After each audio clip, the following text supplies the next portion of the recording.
Alright, lesson 6. Lesson 6 in this series, trend lines and Fibonacci. So, what is a trend line? A trend line is just a support or resistance line in a trending market. So, see here, if it's trending down, there's a top trend line, a resistance line that's diagonal, that's slanted downwards, and here's a support line that's slanted upwards in an uptrend. So, they're literally just support and resistance, like I went over in the last lesson, but they're diagonal. So, that's all they are. What do they look like? That's what they look like. I have a couple of examples here. I think I have a couple of examples up on the chart. Here's just a very simple trend line. That's all it is. You just mark a low point to the next low point and it just follows along. Eventually this is going to break like a range, like a support or a resistance, and that's all it is basically. It's just going to keep going along this trend line until it breaks. So if you tilt your head, you can see it's pretty much like say a resistance line, for example, here. It's just another point of interest. It's just another part of the pinball machine, like I called it last lesson. It's just another resistance line, another point of interest. The price keeps bouncing. So how do you draw trend lines? Well, it doesn't, like, people say you have to make it really exact, and your trend line has to be exact to the pip, and it has to be exactly on the very bottom of the wick. And you have people have very fine rules for trend lines, but then when they draw a support or a resistance line, they kind of draw a box or a zone that are not as exact with it. So it doesn't have to be exact, right? You don't have to have your trend line absolutely exactly right, because if you just like what, not even the basic, if you just mark a trend line, idea of what it's going to look like without going into different time frames and trying to get the exact point where it starts. Like, for example, if you had rules or anything, okay, well, the trend line has to go from the low to the next low, which means it would go here, but it wouldn't match up as well, right? So I just did what looks the best, and that's the trend line, and that's what I'm going to have in my chart if I was to trade this. So your trend line doesn't need to be perfect, right? You just got to find a low point that keeps getting hit. Like this, for example, would be a trend. Do is you would just go from the low to the next low and just drag it along. Now it didn't really hit it anymore. Like, it didn't really hit this, to be honest.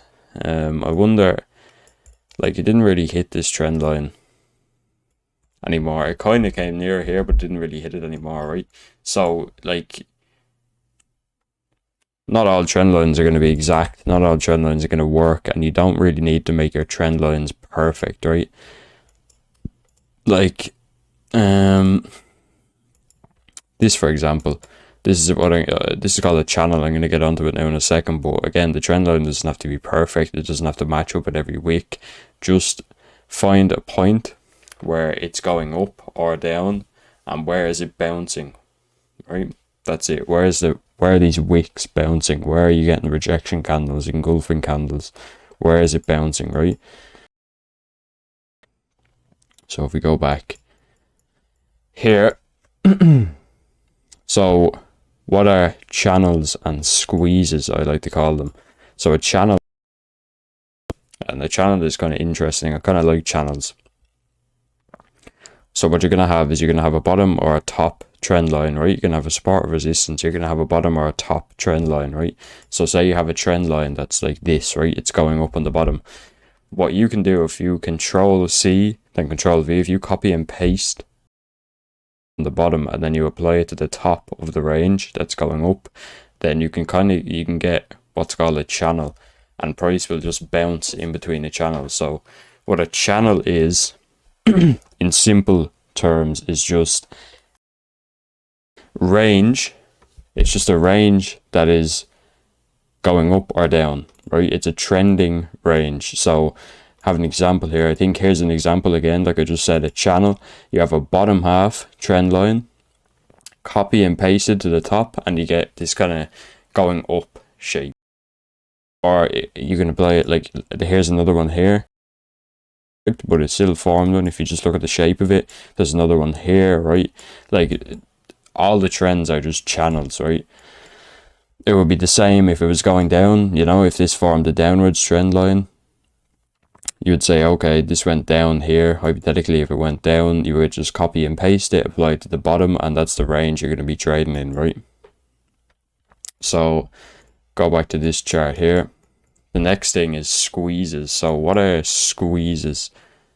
There's a few names for these things, but I don't know, I'm just going to call it a squeeze because it's easy to understand. So what a squeeze would be is when you have sort of a trend line, right? And say, for example, an upwards trend line or a channel, and, you know, there's nothing really going up or down. There's no real points of interest or anything until you meet a real point of interest, right? You meet a real resistance line. This is a resistance. It was a support. It was a point of interest. You had a support here. It broke under over a kind of a weird line, but it's still a point of interest, right? And the trend line forces price up into this line. The trend line forces the price into the point of interest, which then kind of squeezes. So it's bouncing. It reaches a point of interest or a resistance or a support, and then it squeezes it between the trend line and the point of interest, and it either falls out or breaks up, right? So for example, here you had a channel that was pushing price up. People were buying the bottom, right? People were buying the bottom trend line, etc.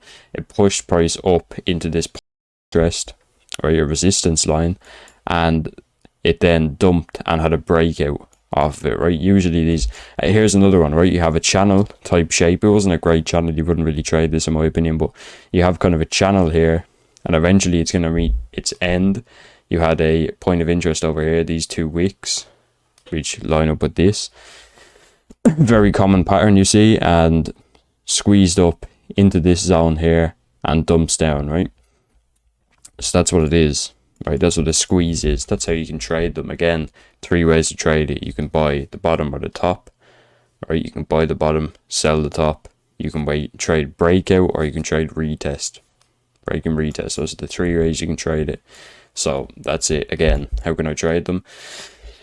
You can be a normal person and you can just sell the tops of these kind of trend lines, or you can buy the bottoms. You know, if you have a channel, you can just buy the bottoms, sell the tops, whatever. If you are a breakout trader, you want to trade breakout, you're going to wait for the breakout, you're going to wait for the squeeze and then trade on the breakout. You're going to take a position based off that. Or if you are a retest trader, you're going to wait for a breakout and then a break, basically a break and retest. So if this were to break, right, if this were to come down, the breakout trader would have already taken his trade. He would see, okay, it's breaking out here, and he would take a trade down, right? And then the retest trader will wait for the price to come back up, because most of the times it does. He will take a trade here and it will continue off, right? So that's kind of the 3 ways you can trade trend line, or trend lines. It's the ways you can trade it. So that's all for trend lines. All you need to know. No need to overcomplicate them. That's what trend lines are. So next up we have Fibonacci. Now this is a bit of a weird one, right? So Fibonacci is, what is it? It's the golden ratio. You know, you can see it in, well, it was brought by the actual mathematician Fibonacci in like the 1200s or something, but you know, it's the golden ratio. You can look up what is Fibonacci, what is the golden ratio. It's all in nature. It's basically, you know, it's a mathematical thing. Anyway, I won't go into that because it doesn't matter. So what is it in trading? So in trading, you're going to have a tool up here, the third from the top on the drop down, called Fib retracement, right? And I'll teach you how to set it up properly. So you grab your Fib retracement, you click, drag upwards or down, doesn't matter. And what you're going to see is a lot of lines, right? I'll apply to default here, okay?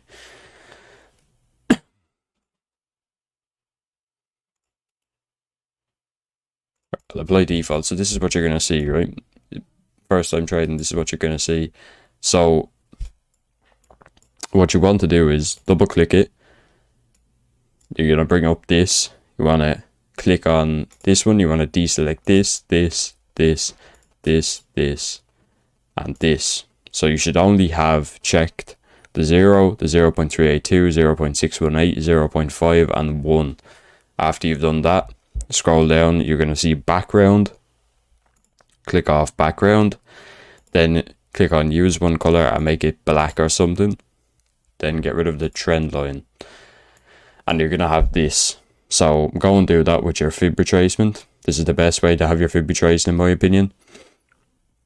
The most commonly used, most popular, strongest levels on it. So after you've done that, you're going to have this. So how can you use this to your advantage? So what price will do is usually, typically, if it makes a move up, right, it's going to have a pullback. So if price comes up, oh shit, right, hold on.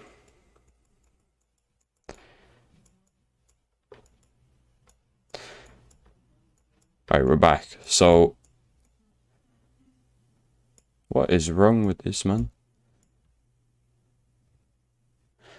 So if price were to move up, right, you had to move up, eventually it's going to have a pullback. You're going to hit a resistance, like I've said, you're going to hit a resistance or something, and you're going to have a move down. So you're going to have candles that come up, then it's going to come down. So what the fib is good for, you measure how far it's going to come down after it comes up. So you have this type of trend line that comes up, eventually it's going to come down. That's when you draw your fib. You draw your fib from the bottom to the top, right? And typically price will hit one of these three levels and move off in the other direction. So price usually, if it's a small pullback, if it's a small move, it'll hit the 0.382. If it's a big move, it'll probably hit the 0.618. Those are the two best levels, right? The 0.5 is okay as well, but the 0.382 and the 0.618 I've seen are probably the strongest levels that have the biggest reaction. So I think I have a couple of examples laid out here. So, you know, just for example, right, this is just something I marked out, just 2 seconds. I just saw this. You have a down, you have a up, down, you have a low. That makes an up move, big up move. How far is it going to pull down? You have here the 0.5 fib. It hits pretty much fairly close to the 0.5 fib and moves off again. Now that wasn't great, but that's just a simple example, right? I'll try mark one out right now, actually. You know that? Let me find something. Let me go on like USD Swiss, right? Let me go on USD Swiss. So you have a low, a high, and bang. There you go. It comes back down. As I said, it's 0.618 before moving up again. And now it's going to go on sideways. But again, the 0.618 is probably the strongest level, right? Because it had quite a big move up. Where's it going to pull back to? The 0.618. If it has a small move up, it'll probably come back to 0.382. But for instance, sometimes it'll just go straight to the 0.382 and move up again. Like it did here. Came up. Had a small pullback to 0.382. Moved up again. Right? So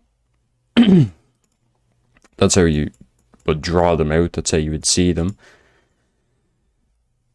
So how can you actually use fibs to your advantage? How can you use fibs like such as support and resistance, trend lines? They're all useful. You know how to trade them, the 3 ways to trade them. So how can you trade Fibonacci, right? What you can do with Fibonacci is, it's interesting. Say, right, let me try find an example here. You'd have an up move like so, right? So you have an up move here. Right, let me just get my tools ready. So you have an up move, you have a support, right? And this is what's called confluence. So what we have here is an area of confluence. So before I added the fib, what we have, again, now it's coming together, now that I'm showing you different things. You have a trend line. The third touch, remember this, actually I forgot to say this, the third touch of a trend line is always the strongest, remember that. So you have your trend line, okay, you can mark this out yourself. Remember, practice what I'm telling you on your own chart.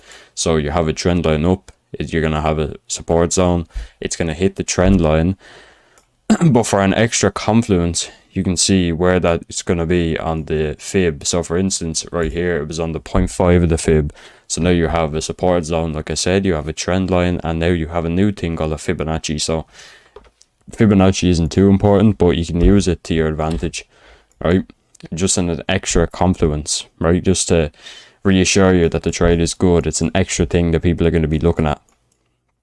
So that's basically it. You know, there's nothing else to know about Fibonacci. You don't need to you don't mess with the settings of it. You don't really need to, right? There's no need to do any of that.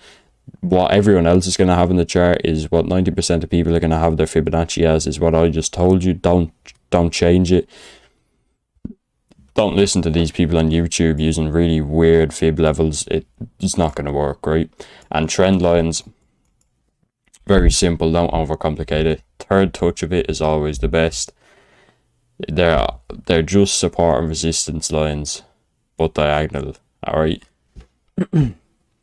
Hope this was a helpful video. I think this is the longest video yet, but it's a very helpful video. So what I want you to do now is go on the chart, tradingview.com, like I've said, go on the chart and mark out some trend lines, mark out some Fibonacci, right?